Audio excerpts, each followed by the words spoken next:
Welcome to today's SeafoodNews.com video, sponsored by the Alaska Seafood Marketing Institute. Good morning. It's Friday, May 31st. We want to highlight in today's video an editorial from Ray Hilborn, a guest editorial we published yesterday on reauthorization of the Magnuson Act. The original Magnuson Act had a series of goals, one of which was to conserve the nation's fisheries, and another of which was to maximize the value of food production and economic jobs and revenue from these fisheries.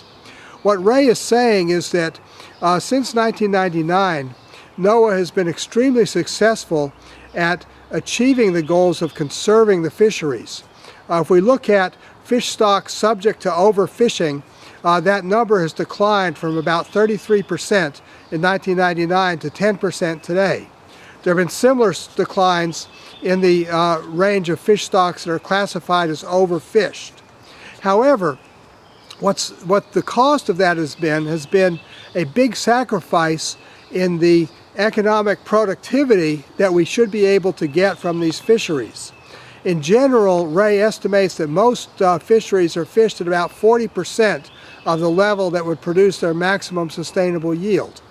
He says that if we look at the lost economic value from overfishing, in other words, what we have to gain from rebuilding our stocks further, it's about 9% of total U.S. Fisheries value. But if we look at the lost economic value from underfishing, or from the lack of harvesting at MSY where it can be appropriately done, that's at about 30%. So what he's saying is that our approach to Magnuson has been very unbalanced.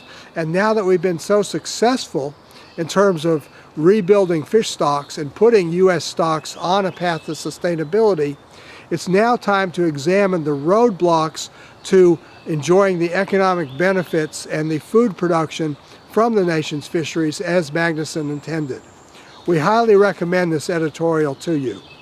In Lexington, Mass., this is John Sackton. Today's SeafoodNews.com video was brought to you by the Alaska Seafood Marketing Institute. Alaska has been protecting wild and sustainable seafood for generations and adheres to the most recognized and internationally accepted set of guidelines written by the United Nations Food and Agriculture Organization. For recipes and additional information, visit wildalaskaflavor.com.